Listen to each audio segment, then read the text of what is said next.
Sir, तुम्ही आज या ठिकाणी आलेला आहात. आज अजितदादांना जाऊन एक महिना पूर्ण झाला. काय भावना? आज महाराष्ट्राचे नव्हे तर देशाचे नेते दादा यांना जाऊन नेमका आज एक महिना पूर्ण होत आहे. इथे यावं, दादांच्या या स्मृतीस्थळाला नतमस्तक व्हावं. आयुष्यभर त्यांनी आम्हाला सर्वांनाच ऊर्जा दिली, लोकसेवा शिकवली, विकासाची दृष्टी, व्हिजन ज्याला आपण म्हणतो, हे सतत आम्हा सर्वांच्या समोर ठेवलं. असं एक लोकत्व नेतृत्व देशातला दादा आज त्यांच्या चरणी नतमस्तक होण्यासाठी मी आलो. पार्थ, जय दोघेही त्या ठिकाणी होतेच. इथलेच आमचे सर्वच दादाप्रेमी सहकारी आम्ही इथे येऊन नतमस्तक झालो. खरं तर दादांच्या अपघातानंतर अनेक प्रश्न उपस्थित होत आहेत. हा घात किंवा घातपात या अनुषंगाने कसं बघता? कारण रोहित पवार सातत्यानं मागणी करता आहेत, याची चौकशी झाली पाहिजे. मात्र कसं बघताय तपासाकडे आतापर्यंत एक महिन्याच्या? सुरुवातीपासूनच राष्ट्रवादी काँग्रेस पक्षाची माझ्यासहित आम्ही सर्वांची भूमिका राहिली की अशा पैकी ज्या वेळेला विमान अपघात घडतात त्यावेळेला जे एक तपासाची यंत्रणा, स्वायत्त यंत्रणा भारत सरकारने स्थापन केलेली आहे, त्यामार्फत चौकशी केली जावी. आणि पहिल्या दिवशी तशापैकी चौकशी त्या खात्याच्या केंद्रीय मंत्री महोदयांनी केली. मुख्यमंत्री आले होते, त्यांनी सुद्धा सीआयडीच्या मार्फत तशापैकी चौकशीचे आदेश त्या ठिकाणी दिले आणि तशी चौकशी सुरू झाल्याचं आम्हाला माहिती देण्यात आली. तदनंतर राज्याच्या उपमुख्यमंत्री बहिणींच्या नेतृत्वाखाली आम्ही सारेजण मुख्यमंत्री महोदयांना भेटलो आणि पक्षाच्या वतीने एक निवेदन दिलं की या साऱ्या घटनेची पूर्णपणाने सीबीआयच्या मार्फत चौकशी केली जावी. मुख्यमंत्र्यांनी दुसऱ्या दिवशीच त्यांच्या सहीच्या पत्रासहित केंद्रीय गृह मंत्रालयाकडे माननीय अमित शहांकडे पत्रव्यवहार केला आणि आता सीबीआयच्या मार्फत सुद्धा त्याची चौकशी त्या ठिकाणी सुरू होईल. खरं आहे की याच्यातलं जे काही सत्य आहे, वेगवेगळ्या व्यक्तींनी या संबंध घटनेच्या बद्दल काही प्रश्न निर्माण केलेत, काही त्यांचं त्या संदर्भातलं मत जे आहे काय ते व्यक्त केलंय. राष्ट्रवादी काँग्रेस पक्षाचा अध्यक्ष म्हणून सुरुवातीपासूनच मी आणि आमच्या सर्व वरिष्ठ सहकाऱ्यांची ही भूमिका राहिली की यंत्रणेच्या द्वारे तपास करत असतानाच ज्या बाबी आज उपस्थित केल्या गेल्यात त्या ज्यांनी कोणी उपस्थित केल्या असतील त्या बाबीच्या सह या तपासाचा तपास सखोलपणाने त्या ठिकाणी व्हावा. एकदा आम्ही ही मागणी केली की जागतिक स्तरावरती सुद्धा अशा ज्या काही संस्था आहेत की अशा वेळच्या विमान अपघाताची ते चौकशी करत असतात, त्याही तपास यंत्रणेची मदत आवश्यकता असेल तर या बाबतीमध्ये त्या ठिकाणी घेतली जावी. कारण दादा केवळ महाराष्ट्राच्या सीमित नेतृत्व नव्हतं तर देशातील 130 कोटी जनतेला दादांच्या त्या दुःखद निधनाने प्रचंड प्रमाणावरती हळहळ त्या ठिकाणी वाटलेली आहे. म्हणूनच या साऱ्याचा जो अहवाल असेल, तपशील असेल, तो देशातील जनतेच्या समोर लवकरात लवकर यावा ही आम्हा सर्वांचीच मागणी आहे. ज्या पद्धतीने तपास चालू आहे, ज्या पद्धतीने यंत्रणा तपास करते, त्या पद्धतीने जर तपास झाला तर न्याय मिळणार नाही अशी रोहित पवारांची भूमिका आहे. तुम्हाला काय वाटतं या संदर्भात? कोणाला काय वाटतं त्याच्याबद्दल मी भाष्य करणार नाही, पण मी सुद्धा गेले 35 वर्ष सार्वजनिक जीवनामध्ये आहे. तपास यंत्रणाने तपास सर्वदूर पद्धतीने करावा. ज्या ज्या शंका उपस्थित केल्या गेल्यात अनेकांच्याकडून त्या सर्व शंका समजून सुद्धा घ्याव्यात आणि त्याच्या अनुषंगाने सुद्धा तपास त्या ठिकाणी केला जावा. म्हणजे तपासामध्ये त्या पद्धतीने तपास केला की नाही याची सुद्धा त्रुटी कुठे राहता कामा नये, हे राष्ट्रवादी काँग्रेस पक्षाची मागणी त्या ठिकाणी. दादांच्या जाण्यानंतर जे राजकारण सगळं झालं त्याच्यामध्ये विशेषतः प्रफुल्ल पटेल साहेब आणि सुनील तटकरे साहेब हे विशेष टार्गेट होत आहेत. एक असं आहे की मी परवा स्पष्ट केलं, राज्याच्या राजकारणात अनेक वेळेला माहिती आहे की माझा दादांचा परिचय 1991च्या आसपास झाला. 99ला राष्ट्रवादी काँग्रेस पक्षाचा सहकारी म्हणून किंवा राष्ट्रवादी काँग्रेस पक्षामध्ये प्रवेश करत असतानाच माझ्याच मनोर आमदार निवासवरती दादा आले होते. 2 तास आमची चर्चा झाली आणि त्याच्या अलीकडच्या कालावधीमध्ये माझं 84 पासून सुरू झालेलं राजकारण एक वेगळा राज्याच्या काँग्रेसच्या मध्ये वेगळा परिचय होता. तीच पासून जी जीवाभावाची साथ माझ्यासारख्या कार्यकर्त्याने त्यांच्या समवेत केली, विश्वासाने केली, त्यांनी विश्वास दिला, अनेक ठिकाणी मला काम करण्याची संधी दिली. स्वाभाविकपणाने माझं कर्तव्य होतं, कारण मी केवळ अध्यक्ष आता नाही तर 4 ते 18 या कालावधीमध्ये एकत्रित राष्ट्रवादी काँग्रेस पक्ष असताना सुद्धा होतो. आताही आम्ही एक भूमिका घेतली दादांच्या नेतृत्वाखाली एनडीए मध्ये सहभागी व्हायचं. त्यानंतर त्यांनी माझ्यावरती ती जबाबदारी सोपवली. लोकसभा झाल्या, मी लोकसभा त्यांच्या आदेशामुळे लढलो. लोकसभा लढायची माझी इच्छा नव्हती, पण दादांचा आदेश होता की तुम्ही प्रदेशाध्यक्षात निवडणूक लढली पाहिजे. त्यानंतरच्या विधानसभेमध्ये आम्ही संबंध महाराष्ट्र ढवळून काढला, यश त्या ठिकाणी मिळालं. स्वाभाविकपणाने ज्या वेळेला दादांचं दुर्दैवी निधन जे संबंध देशाला चटका लावून देणारं ठरलं, त्यावेळेला मग त्या ठिकाणी बहिणींना उपमुख्यमंत्री पदाची किंवा विधिमंडळ पक्ष नेत्याची जबाबदारी द्यावी अशी भूमिका पक्षाचा प्रमुख म्हणून दादांचा एक सहकारी म्हणून जर का आम्ही घेतली असेल. प्रफुल्ल पटेल सुद्धा दीर्घकाळ कार्याध्यक्ष राहिलेले आहेत. भुजबळ साहेब असतील, हसन मुश्रीफ असतील, धनंजय मुंडे असतील, दिलीप वळसे पाटील असतील, विधानमंडळातील आमचे सर्व आमदार असतील, या सर्वांनी घेतली तर त्याच्यामध्ये टीका टिप्पणी ज्यांना करायची असेल ते करू शकतात. पण आम्ही आमचं प्रामाणिकपणाचं कर्तव्य बजावलं, कारण दादानंतर उत्तराधिकारी किंवा त्या संबंध ठिकाणी काम करण्यासाठीच वहिनींनी ती जबाबदारी घ्यावी अशी विनंती आम्ही सर्वांनी केली. ज्या धीरोदत्त पद्धतीने, ज्या संयमी पद्धतीने वहिनींनी या गोष्टीचा म्हणजे ही जबाबदारी केवळ कुटुंबापुरतं नव्हे तर राज्याचं जनता ही आपलं कुटुंब आहे असं मानून त्यांनी ती जबाबदारी स्वीकारली, त्याच्याबद्दल आम्ही सातत्याने ऋण त्या ठिकाणी व्यक्त करतो. आणि जबाबदारी स्वीकारत असताना पार जय या दोघांनी सुद्धा त्या जबाबदारी वहिनींनी स्वीकारत असताना जे त्या ठिकाणी सहमती दर्शवली त्याच्याबद्दल सुद्धा त्या सर्वांचेच मी ऋण व्यक्त करतो. राष्ट्रवादीच्या 4 नेत्यांना रोहित पवारांनी इशारा दिलाय, महाराष्ट्र बघतोय सांभाळून बघा, कारण त्यांनी असा आरोप केला की काही जण काकींच्या खांद्यावर हात टाकतात, कोणी जर ओढतोय, हे व्हिडिओ व्हायरल झाले. त्या संदर्भात ज्यांना कोणाला काय बोलायचं आहे ते बोलायचं आहे.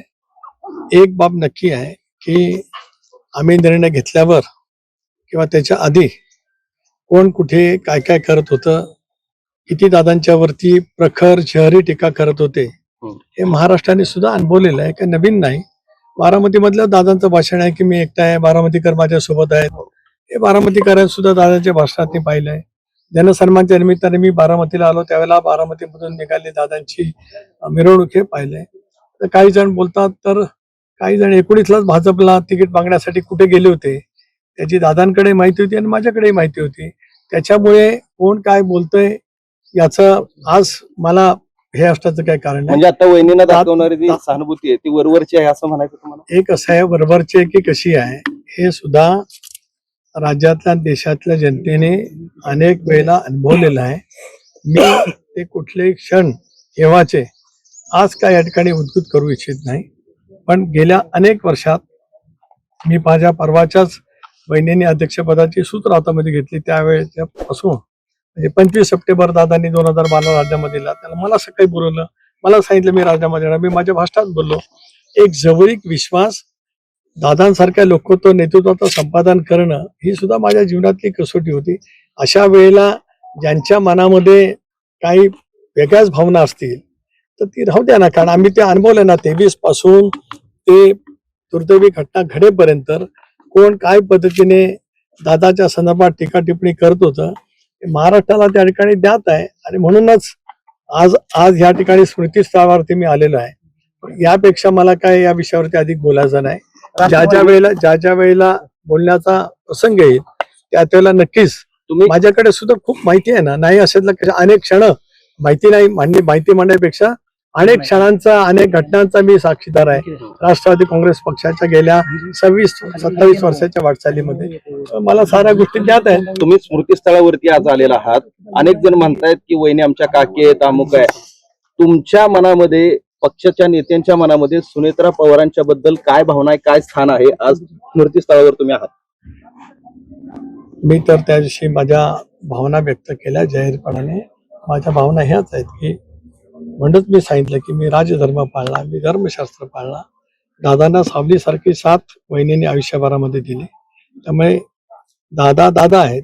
दादांची बरोबरी कोण करणार नाही, पण दादांच्या विचारावरती त्याच पद्धतीने मार्गक्रमण करण्याचा आणि विशेष करून एक कुटुंब म्हणून सर्वांना सावरण्याचं, धीर देण्याचं, धीरोदात्त पद्धतीने स्वतःवरती प्रसंग आलेला असताना बहिणी ज्या पद्धतीने करतात, आम्हाला सर्वांनाच बहिणी ह्या दादांच्याच ठिकाणी आहेत. आम्ही त्याच पद्धतीने मानतो आहोत.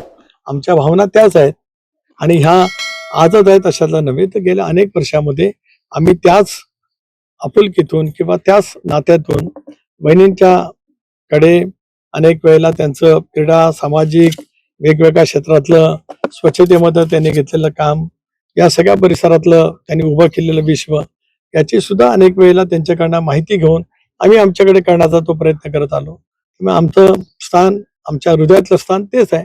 पवारांची राज्यसभा कोणाला खटक पटेल केली? यांना पूर्णपणे माहिती होती असा दावा शरद पवार गटाच्या एका बड्या नेत्याने केलाय. जाऊ दे, कोण नेते काय बोलतात मला सगळं माहिती आहे. जे कोण नेते असतील त्यांनी नाव घेऊन सांगावं. मी हेच सांगितलं की बहिणींची शपथची घाई का केली असा आरोप आमच्यावरती करणारे इथे दादांचं शव अंत्यदर्शनासाठी ठेवलेलं असताना ते बाहेरच मुलाखती देत होते विलिनीकरणाच्या. पण त्यांच्यापैकी कोणाच्या तोंडून वहिनींना उपमुख्यमंत्री करा, विधिमंडळ पक्षाचा नेता करा असं कधी कोणी बोललेलं नाही. आपण आठवा, त्या प्रत्येकाच्या मुलाखती याच परिसरात झाल्यात. या दुर्दैवी परिसरात, या इथेच त्या दिवशी दादांचं शव पहिल्या दिवशी होतं, दुसऱ्या दिवशी अंत्यविधी या ठिकाणी झाले. तिथे झालेल्या मुलाखती आपण सर्वांनी मिळून पाहिल्यात. त्याला कुठलाही त्यांच्यापैकी जे स्वतःला वरिष्ठ नेते समजतात त्यांनी विधिमंडळ पक्षाच्या नेतेपदी बहिणींची निवड करावी असं कुठं त्यांच्यापैकी कुठे बोललेलं ऐकिवात तरी माझ्याकडे नाही. उलट ज्यांना जे बोलायचं असेल ते बोलू द्या.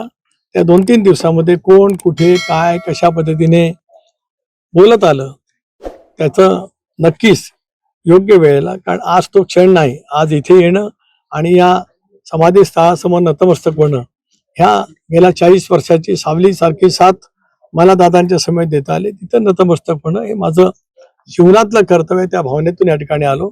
मला या ठिकाणच्या माझ्या येण्याचं, इथे नतमस्तक होण्याचं कुठलंही राजकीय भांडवल करायचं नाही. ज्यांना जे बोलायचं असेल तर बोलू द्या. काळाच्या ओघात त्या साऱ्याची उत्तरं आहेत आणि माझ्याकडे सुद्धा 26 वर्षाच्या वाटचालीतली दादांचा प्रवास, त्याच्यामध्ये निर्माण केलेले अडथळे सगळं माझ्याकडे पूर्णपणाने, मी त्या अनेक घटनांचा साक्षीदार असल्यामुळे मला त्याच्याबद्दलची पूर्णपणाची माहिती आहे. योग्य वेळेला ते बोलेन. कोणाला खटकते का साहेब? रोहित कोणाला खटको न खटको, राष्ट्रवादी काँग्रेस पक्षाने एकमताने पार्थ पवार यांना राज्यसभेची उमेदवारी दिले. मी येतानाच त्यांना विचारलं की आपण आता अर्ज कधी भरणार आहोत. 5 किंवा 6 तारखेला अर्ज भरण्याचा शेवटचा दिवस आहे. 2 दिवस होळीचे दिवस आहेत. त्याच्यामुळे आज एका दादा असताना फॉर्म भरता आला असता, अधिक आनंद दादाने असताना आम्हाला सर्वांना असता.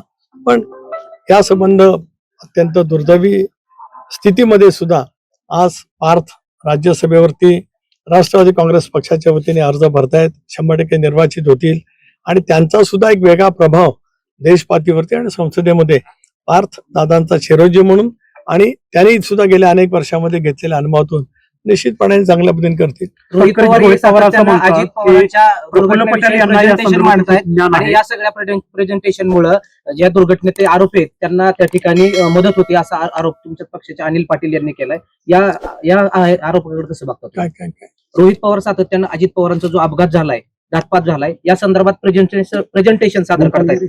मग हे या प्रेझेंटेशन मुळे या सगळ्या दुर्घटनेतील आरोपींना मदत होते असा आरोप अनिल भाईंनी केला.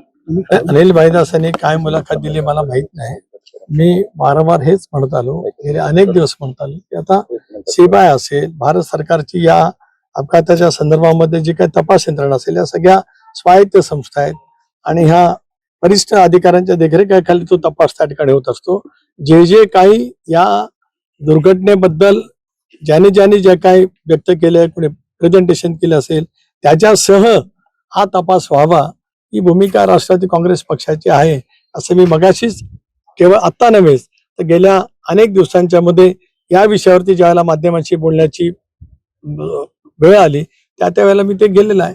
रोहित पवार यांचं असं म्हणणं आहे की या प्रकरणात प्रफुल्ल पटेल यांना जास्त ज्ञान आहे, त्यांनी सहकार्य केलं असतं तपास फार पुढे गेला. त्यांना काय वाटतं, त्यांना रोहित पवारांना मी कशाला काय बोलू. सर हा जरा एक मिनिट, काय वाटतं मला काय बोलण्याचं काही कारण नाही, कारण मला त्यांची दादांबद्दलची काय मतं होती ती माहिती आहेत. कशाला मी त्याच्याबद्दल बोलू.